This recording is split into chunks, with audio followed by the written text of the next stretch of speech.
చాలా మంది అంటారు, దేవుణ్ణి నమ్ముకుంటే బాధలు పోతాయి, శ్రమలు పోతాయి, కష్టాలు పోతాయి, దుఃఖాలు పోతాయి, అన్నీ పోతాయని అంటారు. నేను మాత్రం అలా అన్ను.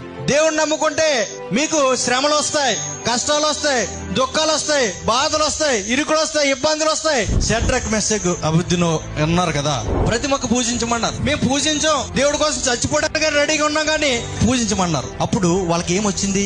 శ్రమ వచ్చింది, కష్టం వచ్చింది, దుఃఖం వచ్చింది. ఎవరు వాళ్ళని పట్టించుకునేవారు లేరు. వాళ్ళు ముగ్గురు తప్ప ఎవరు లేరు. వాళ్ళ వైపు తిరిగేవారు ఎవరు లేరు. కానీ ఆ శ్రమ వచ్చిందని దేవుడు విడిచిపెట్టారా? వాళ్ళు కష్టం వచ్చిందని దేవుడు విడిచిపెట్టారా?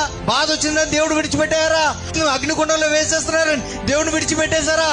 దేవుడితోనే ఉన్నారు. ఇంతకాలం దేవుడి కోసం బ్రతకం, ఇంకా కొంతకాలం దేవుడి కోసం బ్రతకలేమో అని చెప్పి ఏదైనా పర్లేదు నేను దేవుడి కోసం నిలబడతానని ఎలా అయితే ఖచ్చితంగా వాళ్ళు నిలబడ్డారో, వాళ్ళు కూడా ఎవరు వచ్చేసారు? అగ్నిగుండంలో వేసేశారు. అప్పటి వరకు ముగ్గురే. ఎప్పుడైతే అగ్నిగుండంలో పడ్డవయ్యారో